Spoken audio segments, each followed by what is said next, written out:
Now, I know we had a little break on Friday, but just to remind us of what we talked about the last time we had class, which was on Wednesday, we talked about the basic components of processors. Remember, we had these simple things, and if you've looked on Moodle at the document I put up there, you've seen how easy these things are to build.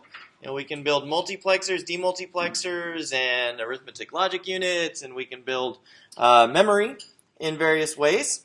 And we can assemble these things into a processor, and that allows us to use simple operations that store their results into memory locations, string a large sequence of those together, and we can do very sophisticated computations, which is really neat.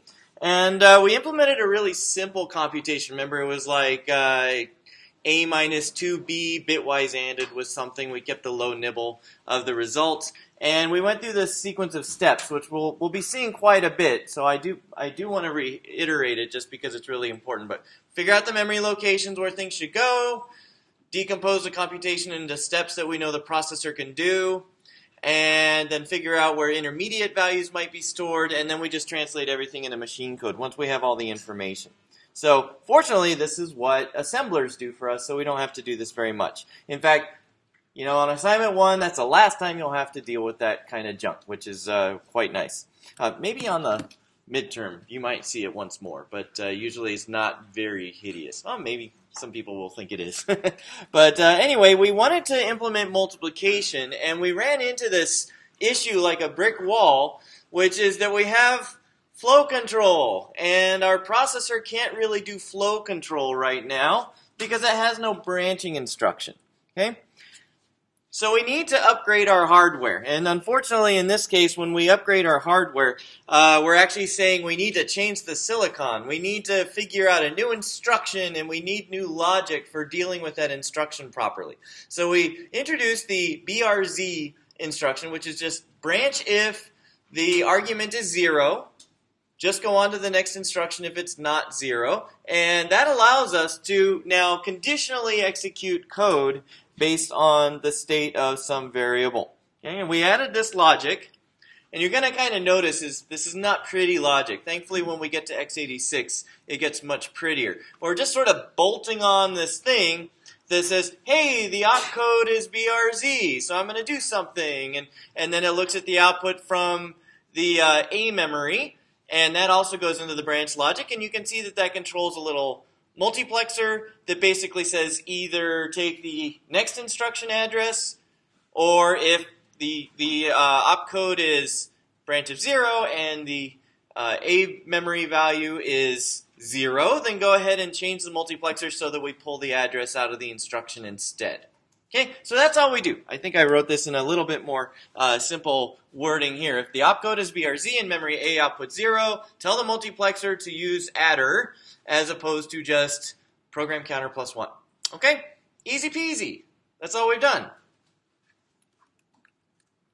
So with this processor, we now have a powerful new capability, which is that we can write loops in our programs, which basically means that we can have computations that scale with the inputs as opposed to having to just scale with the size of the program. And that means that we can reuse instructions to do computations more than once. And this is really nice. I mean, if you think about it, that's all a for loop or a while loop or a do loop is. Okay? So let's look at how we can take advantage of this. Okay? We're going to shove this in there. Remember that these opcode values are just contrived. Donnie made them up. But now we have a new control instruction, 0111, which is BRZ, and that will take an argument which is, you know, the actual memory location in our memory that says what is the thing we want to look at to see if it's 0 or not, and the address that we want to jump to. Okay? The thing is that now we have a more interesting problem because we don't just have things like P and A and B to think about, where are those things stored. We also have other locations that we now have to think about, like where our while loop starts. Probably we need to know about where it ends, too. And we have this if statement. We need to think about what's the address of stuff so that we can use our BRZ instruction appropriately. Okay? So we need to think about this. One thing that I would say, and I think I say this right here on the slide. Well, I'm going to not get ahead of myself. maybe I will. The thing that I would say is never let an incomplete understanding of the problem keep you from taking a stab at it. Because sometimes, as you take stabs at the problem, it decomposes into simpler and simpler problems to solve because you figured out parts of it. Okay? So we'll go ahead and apply the same general process that we had before, which is that we need to figure out what are our inputs and outputs, where are we going to store them. Well, we're going to use the same convention that we had before. A and B are our inputs, so we'll just have them be at the low addresses in our little memory. And P is the output, so that'll be at the highest address in our memory. And then we have some constants as well, right? We remember that we need to store constants in our program because we want to have a general purpose processor. We don't have like, load constant 51, load constant 93, something like that. At least at this point, right? We're going to keep it simple. Okay? So now we decompose this into instructions. We may need temporary value. Remember, we have things like if a bitwise ANDed with 1 is something. So we need to compute that and store it somewhere so that subsequent instructions can see the result. Okay?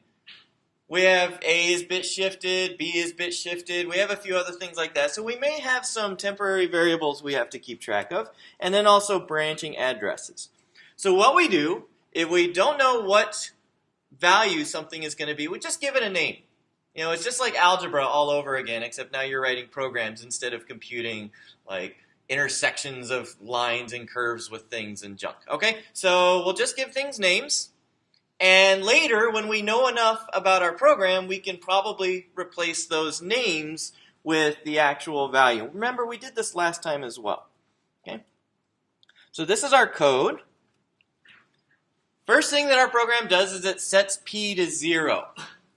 Now remember, as probably many of you who have taken a stab at the first assignment have noted, why not just stuff 0 in that memory location? You probably could. But let's actually write this where we do this computation initializing P to 0. The question is, how could we do that using our instructions? Yeah. We could do that, except that our instructions don't know how to refer to constants yet. Our processor's really dumb. Don't worry, we're going to make it smarter by the end of the day. Was there any other? Yeah, over there. Take any input value you have and subtract it from itself. Yeah, if whatever P is, wherever it's stored, we could just subtract it from itself. 0, right? That'll totally work. There's another way we could do this as well. Another operation we could apply, yes. We could shift it left or we could shift it right. Yeah, that certainly would work as well, as long as it's a logical shift and not an arithmetic shift. Yeah. We could AND it with a bunch of zeros. What about something that doesn't involve a constant? Yeah. Yeah, exclusive OR. It's pretty wild. You might say, well, why in the world would anybody exclusive OR? Remember, like 0 exclusive OR 0 is 0. 1 exclusive OR 1 is 0. So if I exclusive OR something with itself, I get 0. Okay? Well, it's weird, but a lot of compilers actually generate that kind of code. Okay? And this is not to negate the other comments that we got, because those are certainly options as well, and you'll see this on assignment 2, I think it is. Yeah, it's assignment 2, that there's all kinds of clever things you can do with shifting and various arithmetic operations. So, I want you to keep thinking like that, because you're going to see some really clever examples of it on the second assignment. But at least if we're talking about zeroing something out, these are easy ways of doing it. Okay? Since the second option appears frequently, I'm going to go ahead and use it in my program. I'll give you a little tiny detail as to why. Modern processors follow what is known as a superscalar architecture, which means they actually have multiple ALUs. And the ALUs are broken into different components, like, the arithmetic part and the logic part. And the nice thing is, if I have a program doing an exclusive OR, then that leaves the arithmetic part of the ALUs available to use for other things. And so a lot of times the compiler will generate code to try to maximally utilize all of the parts of the processor concurrently. And so that's one reason why we like to use XOR. Another reason is that logic operations tend to be faster than arithmetic operations. So this is why you sometimes see compilers generate interesting little mechanisms and techniques like this. Okay. All right, so here's our code. We're going to go ahead and initialize p to 0 by exclusive ORing it with itself. Now here's the thing. We're going to have to get back to the start of the while loop somehow. So we need to know the address. So we'll just plop in a label. We'll just say, and why do I call it while? Just because that makes it really easy to understand. It's not like the name is magical or something. But it's a label. Okay? So yeah, this is just saying that we're going to replace the label with its actual value at some point in the future. But you'll see where and why and how as we go through this. Okay, so now we have the next thing, which is this if a bitwise ANDed with 1, p becomes p plus b, and so forth. So we just need to continue coding this stuff. The one thing that we do know, though, is that we're going to have to exit this loop at some point. When do we exit the loop? When a is 0, right? So if we exit the loop when a is 0, then we can use this brand new fancy instruction that we just created, just hot off the presses, right? So we can just say BRZ A out of the loop, whatever that space is. So we'll go ahead and add another label, and we'll use BRZ to know when it's time to leave our loop. Everybody got that? So already we're seeing this, and you already, I'm sure, intuitively understood this if you didn't already understand it according to some language specification. But in general, programming languages with while loops test the condition at the start of the while loop. And then there's a second kind of loop called a do while, where the condition is tested at the end of the loop. And a while loop will execute 0 or more times, and a do while will execute 1 or more times. So it just depends on where we put the condition. We'll just test it at the beginning. Okay? All right, so we have this part. How do we do the if statement? Well, remember that if we're doing if a bitwise ANDed with 1 is 1, then we do the body of the if statement. If it's not 1, then we need to jump over the body of the if statement. I mean, this is the thing. We're at the level where we have to think about these things very mechanically because the processor is just that simple. Okay? Now, what is a bitwise ANDed with 1 going to equal? It can only take on a limited set of values, right? So it's going to be 0 or it's going to be 1. So again, we can use our clever little BRZ instruction, okay, to jump over the body if we need to. Okay? So we'll compute a bitwise ANDed with 1 and a 1. And again, notice we have a constant here. We don't know where we might stuff it, but we're just going to put it in because it's easier to think about that way. We got to solve this problem iteratively. There's no way that we can really just go straight to bits unless we really like frustrating our own lives. Okay, so we'll go ahead and store that into some temporary location, and then we'll use our branching instruction to skip it if the temp thing is 0. Because really, it's going to be 0 or 1. Okay, everybody with me? All right. So this is what we have so far. Now, all of the other operations, we know exactly how to do them, right? P becomes P plus B. Okay, well, that's really easy. I know there's an add instruction. We used it last time to add B to itself. Okay, and then A shift right 1 bit. We know we can do that. B shifted left 1 bit, we can do that as well. In fact, remember, we only can shift right and left by 1 bit. Okay? Which is the one drag about like using shift right to set P to 0. We'd have to shift it right as many bits as we have in our machine. So we could have like n instructions for n bits wide. Bit of a drag. We would like to avoid doing that if we possibly can. Okay? But we do know that we can do the rest of these operations. Okay? Add, shift right, and shift left. And the only other thing that we have to figure out is how to get back to the start of our loop. Okay? Well, our BRZ instruction is a conditional branching operation. But we can make it unconditional by just giving it 0 all the time. So it'll always go back to the start of the loop, right? So we'll just throw something like that in there and figure out later exactly how we might want to do it. All right, does it make sense? Everybody convinced that this program will work? No bugs? No bugs. Okay, so you can see that we have manually implemented our while loop. Again, recalling that while loops test their condition at the beginning and may completely skip the loop if the condition is already false before the first iteration. So it'll just jump over the loop, okay? Or it will jump out at such a point where A is 0, so that's good for us. And yeah, we go back to the end. You'll go back to the end. We go back to the beginning if we get to the end and check our condition again. Okay, so that's fun. And then our if statement, what we do is we really kind of check the inverse of the condition. Okay? Because we only want to execute the body of the if statement if the condition is true. So we check to see if the condition is false and just skip the body of the if statement in that case. All right? Now you can imagine if, else, those kind of constructs would be a little bit more complicated and probably involve a lot more computing temporaries, jumping around to try to make sure we get the flow control proper. Okay? So thankfully our example is very simple. All right, so this is our assembly code, and really it's not machine code because it's not what a machine... Oh yes, question, I'm sorry, I missed your hand. So like these addresses for the skip and the while and the dot locations, we need to store those separately in memory? That's a really good question. So we have these labels, done, skip, and while. And that was one thing that I kind of didn't want to tell you right up front because what you notice is like we've stuffed these labels into our program.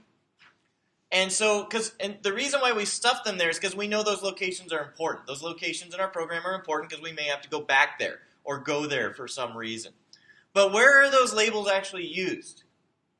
They're used in instructions, right? We have BRZ A done. So once we figured out the address that corresponds to the label done, we're going to stuff that number into the actual instruction. The second instruction in our program is going to store the address of done. Okay? So that's where labels are used for translating assembly code instructions into machine code. Which is why, it would be fun to write an assembler. It's not actually too bad to write an assembler, but already you can see you may need multiple passes through the code because the first pass allows you to figure out where things are located, like what is the address of the while instruction and the skip instruction, but then a subsequent pass would be, okay, plop that address into the instruction that uses that label. Okay? Does that answer your question? Yes? So when you say instructions, when you say addresses of while, skip, and done, you don't mean addresses like A, B, and P. They're like lines out of instruction. Yeah, again, a wonderful observation. We have two kind of address spaces here. We have addresses for our memories, which you can see are specific positions in our instructions. And then we also have addresses of instructions. Well, it turns out, if you think about the way we've constructed our machine, and I am getting a little bit ahead of myself in the lecture, but that's okay. We have two different memories. We have an instruction memory. If I face you guys' way, instruction memory was upper left, and then we had our weird dual bank data memory. And those two things get different addresses. Okay, so another very good observation. Any other questions? All right. Good. You guys are putting on your thinking caps. So we have to assign locations to our values. And again, this is our data memory. Okay. So remember that our convention was that the inputs would be at the start of our memory. So 0 and 1 are A and B. And then 7 will be P. And then the rest we can just stuff wherever we want pretty much. So 2 is our temporary thing. And again, you'll notice something. Well, if I feed this a value of A, like let's say A was 42. Hopefully you all remember what the bit pattern for 42 was. It was like 101010 or something like that. Okay. So we know there's 3 1 bits. So we would have to go through our while loop at least until we've gotten through all those 1 bits. So we, store our temporary value once per loop. We're going to keep reusing that memory location. So that's cool. We're kind of being a little bit efficient about how we do this. 3 and 4 are going to be our constants, 1 and 0, because our machine still sucks too much to know how to encode a constant. And then 5 and 6 are luxuriously spacious available slots for, I guess, something else if we wanted to. Okay? So we have these constants, 0 and 1. Okay? Which, again, we could initialize if we wanted to. We could set both of those to be 0 by exclusive ORing themselves and then maybe increment the one that should be 1. We could do something like that for setup if we wanted to. But we're going to skip that because let's not be too pedantic. But you can see that we're going to take our assembly instructions and start translating them. Now that we know the data addresses, we'll just plop them in. So XOR P with P and store it into where P is. That was easy enough. 111, 111, 111, and so forth. And we're not going to spend too much time on this because, oh, how tedious. Okay.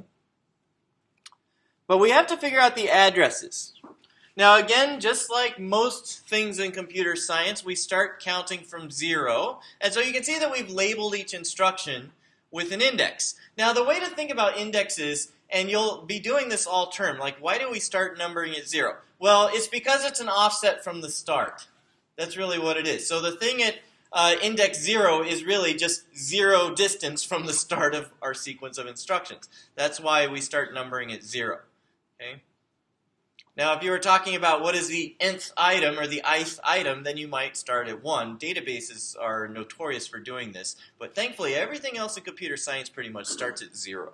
Okay? So first instruction is at index 0 and so forth. So you can see very easily what our labels are going to, where they're going to exist in our program. Okay? And again, this is addresses as far as instructions, not addresses as far as data is concerned. Okay? We may even have a label with the same address as a data value, but we don't care. They're in different memories. Okay? So we go ahead and plop those in. So wherever we have a BRZ, that's our only branching instruction. So BRZ would just plop in the values. Easy enough.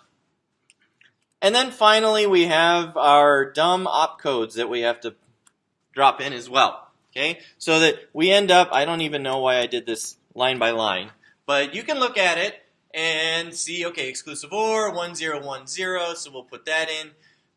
Now you'll notice that I have like gray stuff, grayed out things. And you may have even seen this in the first assignment.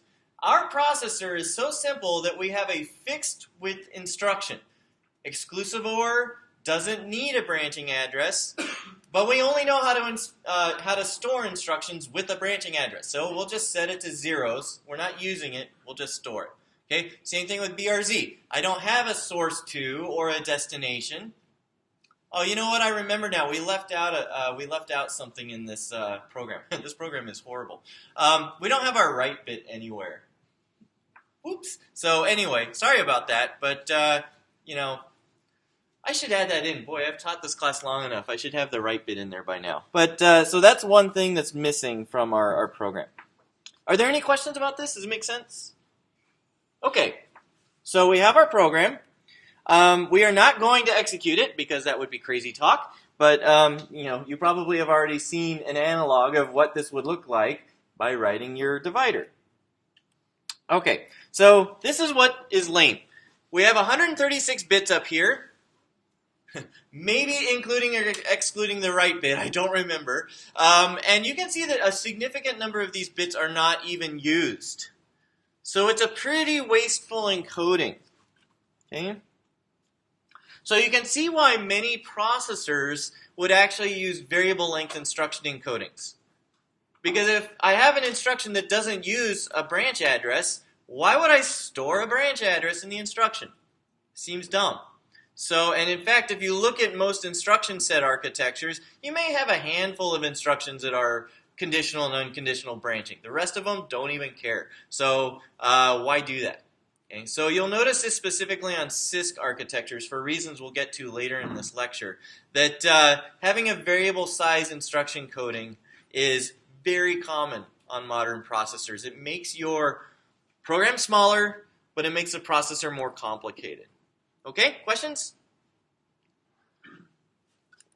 Alrighty.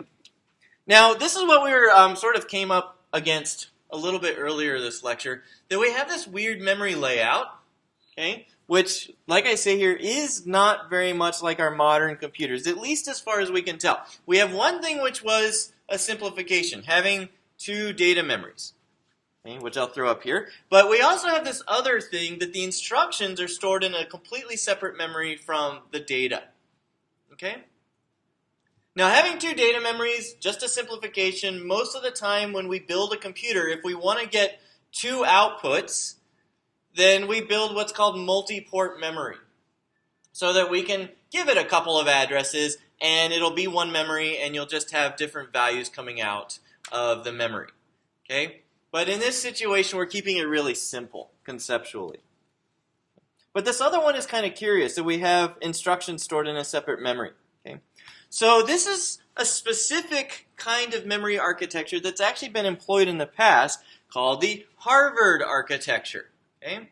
And it's named after a computer, the Harvard Mark I, which, if I remember correctly, is also where the first bug gave up its life to stop the computer from executing properly. You know, moth wedged into a relay. Harvard Mark I was kind of an interesting computer, a relay-based computer. So, but the instruction memory and the data memory were separate.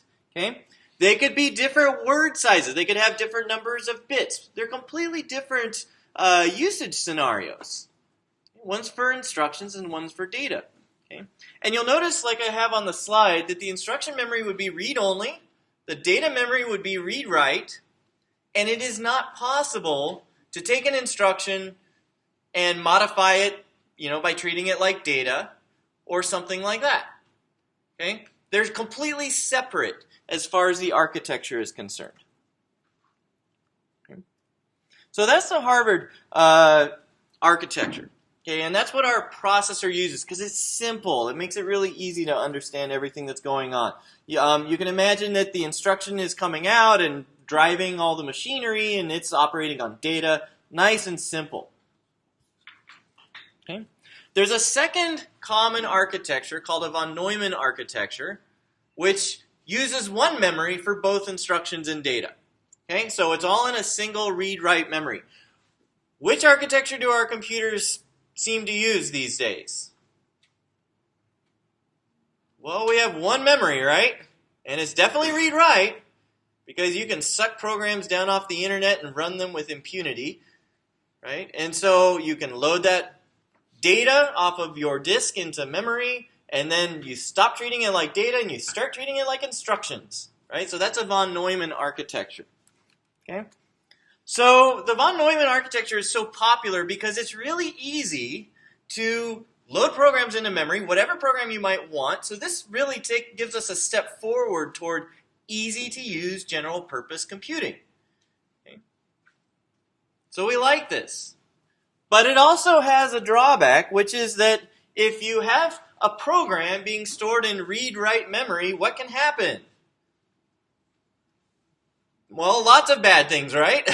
You can have buffer overflows where you inject arbitrary code into a program, and then that program executes the code for you or for your attacker, and now you're sad, right? So that's one thing that can happen. There's a lot of other things that can happen. Computer viruses become possible. Back in the MS-DOS days, when we didn't have memory protections, computer viruses were a giant problem.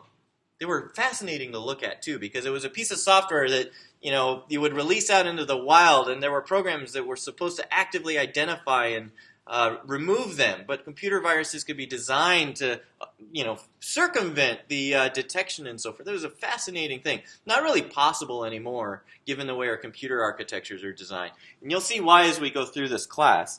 But it's pretty easy with the von Neumann architecture to do all kinds of naughty things. And so that's bad. It's not really possible with the Harvard architecture. Okay? Here's another one that's a little bit more interesting. If you have a Harvard architecture and you have instructions coming off the instruction memory and data stuff happening from the data memory, those are completely separate, so they can actually happen at the same time. But if you have a von Neumann architecture where instructions and data are both in the same memory, then we only have this one bus for interacting, or let's say one address bus and one data bus for interacting with the memory. And so now that can start becoming a bottleneck. Okay? And it turns out that we have to think about that pretty carefully in how we construct these systems to try to mitigate that as a bottleneck. Okay? So that's a little bit of a drag. One of the interesting things that you'll notice if you look at the way that modern processors are designed, and again, this starts to get into what we'll talk about in week 5, but you'll see that the overall system design is von Neumann. I have 8 gigs or 16 gigs of RAM, and all of that RAM is used for my both programs and data, and so my processor interacts with that. But on the processor itself, it'll actually separate instruction memory and data memory for a lot of good reasons. Instructions are used in very different ways. I mainly just read them, so why support writing to that instruction memory on the processor? Also, I have to decode instructions, so why don't I just put the instruction decode logic right next to that instruction memory, so it's close and fast. Okay, so and then you have data memory, which is read and written, and so that would be separate on the processor itself. And so you can see that, like, externally it looks like it's a von Neumann machine, but internally, if you look at the way the processor is designed, it'll be much more like a Harvard machine.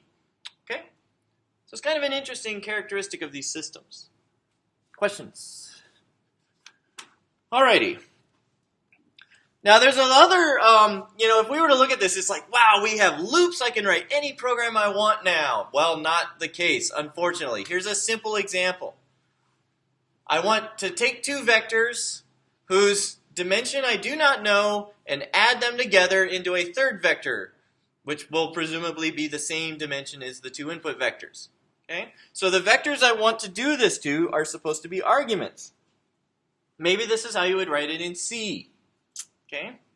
Now already we're starting to get more sophisticated. We haven't really talked about what this means in C, but I have a feeling that informally all of you understand what's going on. And you also note from examples like this that there's some kind of unique relationship between pointers and arrays. Because we're passing in pointers to our vectors, and then we're addressing them or accessing them as if they were arrays. So we're going to talk about that more in a future lecture. Don't worry about it right now. The other nice thing is that x86 makes it so simple to write this in assembly code. It's CISC architecture for you. And so this kind of thing becomes easy to code up in assembly code. Okay, there's a reason why Intel decided that would be valuable to do. But anyway, this is an example of a C program. We know we can do loops, but we have another problem, which is that the location of the vectors in memory is coming in as a variable. So this is really cool code. I can pass it one set of vectors and add them together. I can pass it another set of vectors and add them together. Maybe I can accumulate a list of vectors into another vector. I could do all kinds of amazing things. But our processor can't do this right now. The reason why it can't do it is because where do addresses come from right now? Yeah, they come from the instruction memory, which means they're constants. I can't pass in addresses as variables. So this machine sucks. I can't even use it for something. It's like I just thought it was amazing because I could do multiplication all of a sudden, but now it sucks because I can't do indirect memory access. Okay? So we need to figure out a way to get memory addresses from variables. Okay? Now that's a problem we have to solve. We're going to solve it today, I promise you. But we have another issue with this design. Okay, so like I said, we have to update the hardware to support indirect access so that we can write these simple programs that take an address in a variable and then do something to the memory at that address. Okay?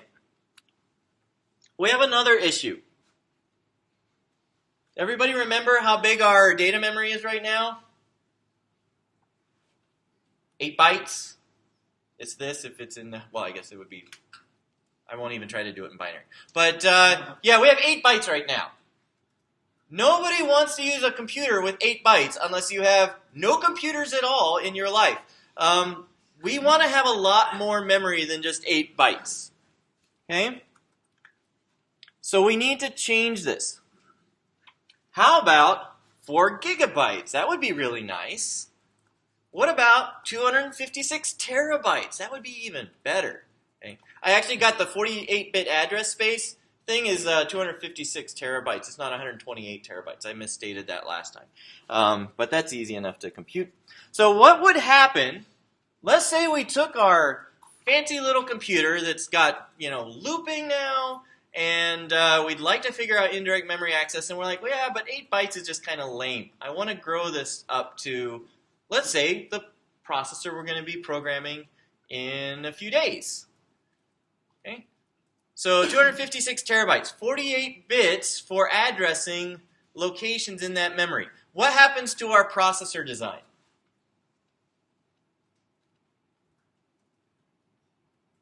Well, leading question, where are our addresses stored right now?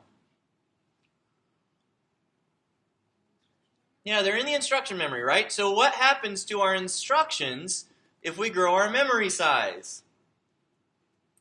Everybody see what happens.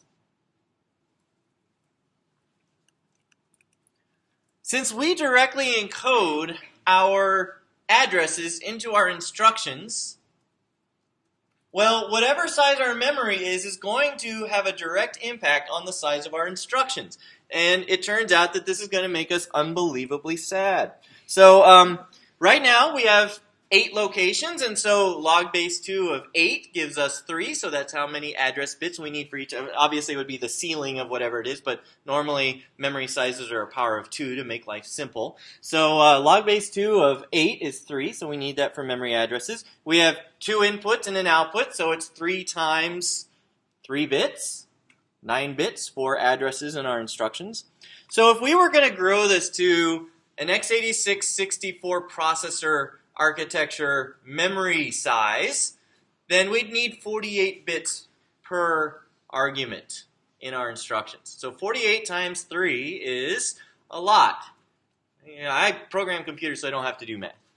But you can see that it's going to be sad. Now obviously we have to encode our opcodes.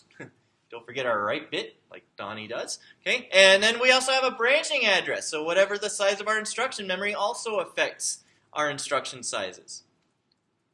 So you can see that at least just growing our data memory is going to increase our instructions. Let's say that we throw, 256 terabytes at it, which should be enough memory for anyone. But, then we'll be around 150 bits per instruction. That's crazy talk. We don't want to do this, right? So we need another way of doing this. So here is another architecture. Slightly different design. Notice, is it Harvard or von Neumann? Well, we're still in Harvard architecture land because it's simple for slideware. Okay, so we have a large memory here. Notice we have it down here. We have this big yellow box. That's where our 256 terabytes lives. Okay, A and B are still small because that will keep our instructions small. Okay, and so we start calling this small memory a register file. A register file has registers. Registers are addressable memory, but there's a small number of them to keep the instructions small. Okay? And then basically our instructions keep only using register addresses, or register numbers, or whatever you want to call them. So instructions never directly encode main memory addresses. So the instructions don't get humongous on us. All right? It's an idea. So the ALU, now again you'll notice this. What does the ALU get as its arguments? The ALU gets inputs and then spits something out. Well, right now the way we have this design, the ALU still only takes register values as its inputs. Okay, that seems nice, but you can see that you still have to do something special to access this large pool of memory. Okay? And so we bolt on another bit of logic, and we call it the load store logic. So if we want to get a value out of main memory, we have to load it into a register. When we're done with computations on that thing, so we use the registers for computations, we store it back into main memory. Okay? That's what we'll do. And like I say here, we'll need new instructions. You can see that the op value, remember that was 4 bits on our little processor, is going to the branch logic, it's going into the ALU, and it's also going now into the load store logic to know when to load or when to store. Okay? Let's see. So let's introduce some new instructions. We have load, source, and dest. Okay, remember, so just by the name, you can tell this is sucking something out of main memory and stuffing it into a register. So source and dest are still registers, though. What this instruction will mean, again, for our instruction set architecture, Donnie's contrived instruction set architecture, we have memory, the big memory. We'll take the address that we want to access out of the source register, and we'll store the value at that memory location in the dest register. Okay? And so stuff turns on and turns off. The op value comes down, and it's whatever the bit pattern is for load. That activates the load store logic. And so that thing turns on the multiplexer so that whatever is coming out of the main memory is going to be stored into the register file using the right address, the right value. Remember, that's encoded in the instruction. That's saying where to store it. That's dest. Okay? But we know we need to pull the address from source, and so you can see that that value comes out of A and comes down into the read address of the main memory. Whatever comes out of the main memory, that goes into the registers. Okay? Now this is a bit more complicated of a picture, and so I don't want to scare you. When you can see that we have lines that are red, those are the lines that do something meaningful. Okay? So see, for example, the register file bank A. It has two outputs. Its output goes to the ALU. The output goes to main memory. Okay? It's not like the ALU isn't doing something. The ALU is still doing something. We're just ignoring it. Okay, everybody see that? Because the multiplexer that's on the output of the ALU that decides, do I listen to memory or do I listen to the ALU? It's like, well, I don't want to listen to the ALU. I'll listen to the memory. Okay? So by using our control lines, we can activate and deactivate different parts of the circuitry. Okay? And so the output, what goes into the memory is going to come from, what goes into the register file comes from main memory, not from whatever the ALU spits out. Everybody got it? That's kind of an important detail. That's why some of the lines are red and some of them are black. It's not like there aren't signals on the black lines. They're just ignored. They're not really meaningful. Okay, let's keep going. Let's try to get through this crazy lecture. So storing, again, we have source and dest, and what we will mean with this instruction in our ISA is that the dest register contains an address that says where to store the value that's in source. Okay? And so again, we activate the load store logic, so it'll see, oh, it's the store bit pattern. And so that'll say, hey, activate the right line into our main memory. And we want to use registers A and B, so we use both arguments in this case. Okay. And you can see that the value A, or source, is what goes into DN. So we're storing that value. And dest is going down into the right address, so that's what is used to specify the location to store source at. Okay? And everything else is deactivated because we just don't care. Okay? The right bit on the register file is 0, so that no value is stored back into the registers. We're just using the registers to know to do an interaction with main memory. Okay, everybody got it? So that's a way that we can make our program more clever. Okay? So shockingly, this is called a load store architecture. Okay? Because we have a load instruction and a store instruction, and the ALU only operates on register values. Like I say here, this is typically seen on RISC architectures because it's simple. Okay? We don't have all kinds of complex indirect addressing and all kinds of fancy pants junk like that feeding into the main memory. Take it out of a register, move values into registers, do junk with them, and then move them back into main memory. Okay? So it's a nice, simple approach, simple design. And the instructions can execute quickly because we don't do a lot of complicated logic on addresses going into main memory or values coming out. We just select this or that. The only place we do computations is on registers through the ALU. Okay? The only problem with this architecture is that it sure makes programs long. And when I say long, remember, simple instructions means shorter encoding, but then we need more of them to write a program. And so we need a lot of operations to do what seems to be relatively simple things. So this was our vector add function. Our sub I equals A sub I plus B sub I. And A, B, and R are going to be the addresses of the start of those arrays. So this is one way we can implement it. You could probably come up with several ways of implementing it. They all are equally hideous. Okay? So we say I need to compute the address of the value I'm pulling from vector A. So A plus I is the index, or let's say the offset from the start, remember. And we put that into adder. That's another register. And we load the value at adder into another register, AI. And then we do the same thing for B. Figure out what's the value stored at B sub I. We have to compute the address and then pull the value using a load instruction. Okay? We add those together, store it into another register, and then we figure out where that goes in R, and we store it. Okay? Now, you may look at this and say, well, why don't you just, update the address as you go? Sure, you could do that. Basically, all you're really going to be doing there is improving the register utilization. You're not going to improve how many instructions you use. Sucks.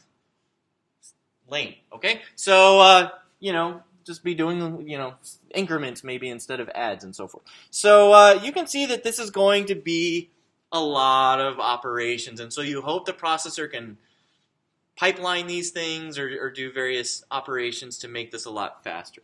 Okay? Questions? So that's kind of what you run into with a load store architecture. Now there's another approach which is awesome, and you'll all love it by the end of this term, which is to have varying operand types for instructions. So let's say that we could have constants encoded into our instruction, because we've already talked about that, right? We talked about that a little bit when we were writing that multiply program. How cool would it be to say, I want to store this 0 here, or a 1 here. So let's say that we want to add R1 and 14 and store that into R2 for some strange reason. Okay. We might want to hard code an address into an instruction so that we just look up whatever's at a particular address. Maybe we want to have an indirect address so that we can say, yeah, I want the start to be in a register, the starting location that I'm accessing, but then I know it's going to be from a fixed offset from that starting location. Who here has used structs? Yay, I love seeing so many hands. So that's the way structs are accessed. I have the address of the struct where it starts, and then I know the constant offset from the start of the struct where various fields exist. Okay? So stuff like this gets super useful. Okay? So you can see that instruction encodings get really complicated now. It could be an immediate value or a literal. Those two terms are basically synonymous. Okay? It could be a register number or a register offset. It could be a hard-coded address that we send straight to memory. Or it could be an address that's added into the contents of a register. And then that's used to compute the address. Okay? So now our instructions are crazy. Now our instructions actually have to have a lot of details. Okay? This was our load store architecture. It's not clever enough. Okay? It's a beautiful, simple design. If I were designing a processor from scratch, I would prefer this because it's much simpler and just make the compiler work harder. Okay? But we also need to, if we're going to support a rich set of operand types, we need to change our instructions and the logic that we use for feeding all these things. So let's go ahead and throw this up here. This is where we're going to get a little crazy, but thankfully we'll stop right after this. So, but here is an example of how we could construct our logic to support varying operand types. Okay? What you will notice is that I have only upgraded the A input to our ALU. It supports 3 kinds of inputs. Okay? We can do constants, which are encoded in our instructions. So that's CA. You draw, follow the little bus down. It comes CA, comes down, and it comes over, and that's one of our inputs to our multiplexer. Okay? So now I can have a constant that I feed into the ALU.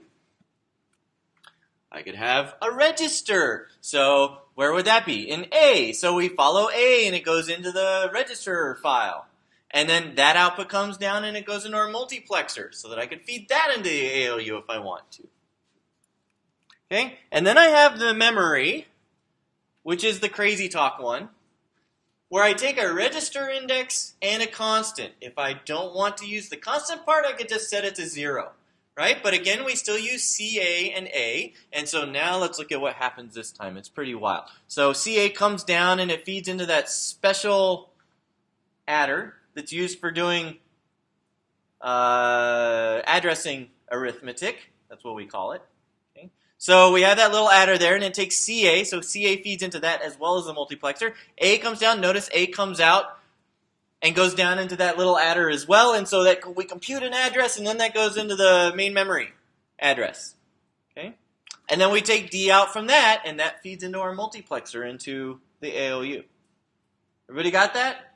So we have 3 operand types now. We're so cool. And the way that we select which operand type we want is with that MA value. Okay? MA is operand mode, operand A mode. Okay? And so that basically just controls which multiplexer input is sent into the ALU. Okay? Everybody got it? Pretty easy. Well, pretty easy. We're getting more and more lines, and it's like, oh, this is getting a little gross, actually. Which is why I only upgraded A. Okay, so let's run through this. Yeah, so you would do this for B if you really wanted to.